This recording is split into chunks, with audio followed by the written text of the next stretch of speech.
Doctor मिंजेकर यांनी शिवसेनेमध्ये प्रवेश केला आहे. त्यांच्याबरोबर गजानन जाधव, इतरही तालुका प्रमुख आणि जिल्हा प्रमुख, उपतालुका प्रमुख, अनेक पदाधिकारी आज त्यांच्यासोबत शिवसेनेमध्ये दाखल झालेत. मी त्यांचं मनापासून स्वागत करतो, त्यांना मनापासून शुभेच्छा देतो. गेल्या अनेक म्हणजे 2-2.5 वर्षापासून जेव्हा आपली शिवसेना बाळासाहेबांच्या शिवसेनेचे विचार आम्ही पुढे नेतो आहे, धर्मवीर आनंदीगे साहेबांचे विचार आम्ही पुढे नेतो आहे आणि सरकार महायुतीचं सरकार 2.5 वर्षापूर्वी स्थापन झालं, तेव्हा जे 2.5 वर्षात जे महायुतीने काम केलं ते काम त्याच्यावर प्रभावित होऊन हे काम करणारी महायुती आहे, काम करणारी शिवसेना आहे, हा विश्वास ठेवून हजारो लाखो लोकांनी शिवसेनेमध्ये प्रवेश केलेला आहे. आणि म्हणून त्यांचं मी मनापासून स्वागत करतो, मनापासून त्यांचं अभिनंदन करतो. हातकणंगले विधानसभा मतदारसंघात कोल्हापूरमध्ये आमचे महायुतीचे जास्तीत जास्त आमदार महायुतीचे निवडून आलेत. आपले किती आले टोटल?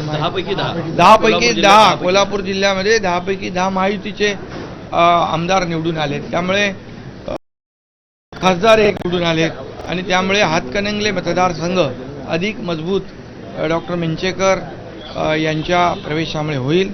मी त्यांना खूप खूप शुभेच्छा देतो. भाई, पुण्यामध्ये दुर्दैवी घटना आहे ती घडलेली आहे, अद्यापही आरोपीला पकडण्यात आलेला नाहीये, कसं म्हणतं? खरं म्हणजे अतिशय दुर्दैवी घटना आहे आणि त्याचा निषेध करावा तेवढा थोडाच आहे. एक निंदनीय प्रकार या ठिकाणी आमच्या लाडक्या बहिणीच्या बरोबर घडलेला आहे आणि म्हणून मी स्वतः, मुख्यमंत्री स्वतः त्याच्यामध्ये लक्ष घालून आहेत, अजितदादा लक्ष घालून आहेत. मी स्वतः पुणे पोलीस आयुक्तांशी बोललो आणि यावर कठोर कारवाई करण्याच्या सूचना सरकारच्या वतीने आम्ही दिलेल्या आहेत आणि आरोपी कुठल्याही परिस्थितीमध्ये तात्काळ त्याला होईल, कारण त्याचे सगळे जे काही लागे बांधे आहेत ते सगळे पोलिसांच्या हाती आलेले आहेत आणि लाडक्या बहिणींना आम्ही जास्तीत जास्त प्रवास करता यावा, त्यांना सोपं व्हावं म्हणून 50% सवलतही दिली. परंतु अशा प्रकारचे नराधम त्यांच्यावर अत्याचार करत सोडलं जाणार नाही, त्यांची खैर केली जाणार नाही आणि अशा नराधमांना फाशीची शिक्षा झाली पाहिजे यासाठी सरकार पूर्णपणे प्रयत्न करेल. अशा प्रकारचं सरकारचं धोरण आणि भूमिका. एसटी डेपो आज मंत्री प्रताप सरनाईक यांच्याशी माझी चर्चा झाली आहे. त्यांनाही मी सांगितले ज्या आगारामध्ये अशा बंद पडलेल्या एसट्या आहेत त्यामध्ये असे गैरप्रकार होत आहेत, हे पूर्णपणे बंद झाले पाहिजे आणि या संपूर्ण सर्व डेपो मॅनेजरला अशा प्रकारच्या बंद पडलेल्या गाड्या या तात्काळ त्याचा निकाली काढल्या पाहिजे, लिलावात काढल्या पाहिजे. कुठल्याही परिस्थितीत गुन्हेगाराला कुठेही वाव मिळता कामा नये या दृष्टीने परिवहन मंत्र्यांनी सुरक्षा रक्षकांवर काल निलंबनाची कारवाई देखील केलेली आहे. कुणालाही यामध्ये एक्सक्यूज नाही, कुणालाही पाठीशी घातलं जाणार नाही. यामध्ये कठोर कारवाई या ठिकाणी एसटी परिवहनच्या वतीने आणि सरकारच्या माध्यमातून केली जाईल, कारण शेवटी आमच्या लाडक्या बहिणींची योजना जशी आम्ही केली तशाच लाडक्या बहिणी सुरक्षित राहिल्या पाहिजेत हे देखील सरकारची भूमिका आहे. त्यामुळे अशा प्रकारच्या नराधमांना कुठेही कुणी सोडणार नाही, त्यांच्यावर कठोर कारवाई केली जाईल.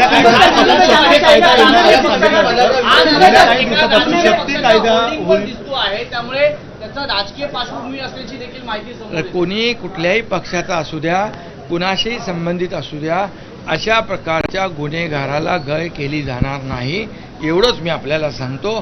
कुणाशी संबंध असू द्या, कुणाशी लागेबांधवी असू द्या, हा गुन्हेगार आहे आणि लाडक्या बहिणींच्यावर अत्याचार करणाऱ्या गुन्हेगारांना सोडलं जाणार नाही.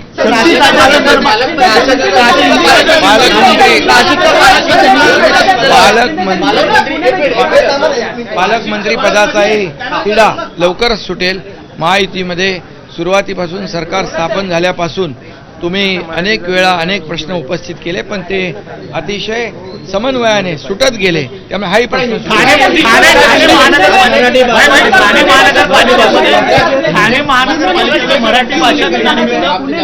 ठाणे महानगरपालिकेमध्ये मराठी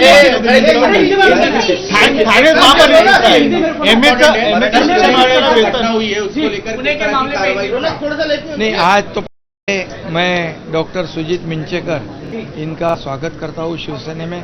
वो पूर्व विधायक थे।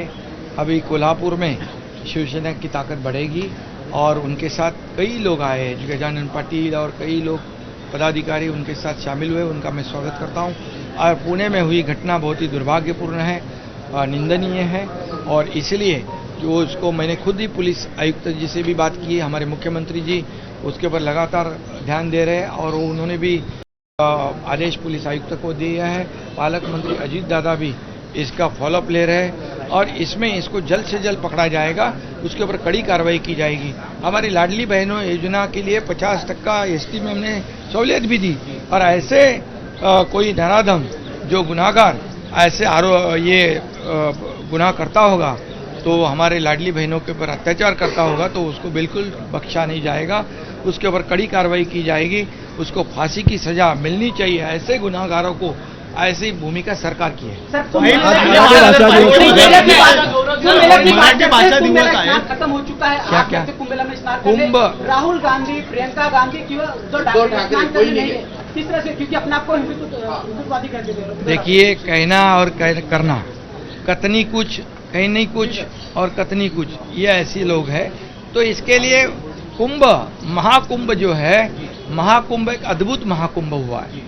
यहाँ पर 144 साल के बाद ये महाकुंभ हुआ है और वहाँ पर त्रिवेणी संगम है, गंगा यमुना सरस्वती का। वहाँ मनुष्य जन्म में जो भी जाता है उसको जन्म सार्थक हो जाता है, ऐसी भावना सबके मन में। 65 करोड़ से ज़्यादा लोग वहाँ गए हैं। उत्तर भारत के उत्तर प्रदेश के मुख्यमंत्री योगी आदित्यनाथ जी का धन्यवाद देना चाहिए, उनका अभिनंदन करना चाहिए, क्योंकि उन्होंने जो नियोजन किया है, बहुत बड़ा नियोजन, अच्छा नियोजन किया है। मैं आदरणीय प्रधानमंत्री जी को भी धन्यवाद दूंगा, उनके मार्गदर्शन में ये बड़ा महाकुंभ जो है, ये अद्भुत महाकुंभ सफल रहा। मैं आदरणीय देश के गृह मंत्री अमित शाह जी को भी धन्यवाद दूंगा, क्योंकि सुरक्षा व्यवस्था जो उन्होंने रखी है वो बहुत ही पुख्ता थी, और सुरक्षा पूरी तरह, लाखों करोड़ों लोग गए, उनकी सुरक्षा व्यवस्था भी अच्छी थी। और इसीलिए अभी जो नहीं गए उनको आपने पूछना चाहिए हिंदुत्व के बारे में। मैं हिंदू हूँ, मैं हिंदू। बाला साहब ठाकरे जी ने गर्व से कहो हम हिंदू है का नारा दिया था। अभी हिंदू कहने के लिए डरते हैं, हिंदू हृदय सम्राट कहने के लिए डरते हैं, तो कहा गया इनका हिंदुत्व? आप पूछो उनको। इस मामले में एक जो आरोपी है वो होर्डिंग पे दिखाई दे रहा है। वो जो भी आरोपी हो, पुणे रेप केस में जो भी अत्याचार जिसने किया है, वो कोई भी हो, किसी का भी आदमी हो, उसको बख्शा नहीं जाएगा, उसको अरेस्ट होगी, उसको कड़ी कार्रवाई होगी। कहूँगा कि हमारे लाडली बहनों को, हम लोग ने लाडली बहन योजना किया, एसटी में 50% सहूलत दे दी, लेकिन ऐसे जो गुनाहगार है उनको बिल्कुल बख्शा नहीं जाएगा, उनको कड़ी से कड़ी सजा, फांसी सजा देने की सरकार की भूमिका है।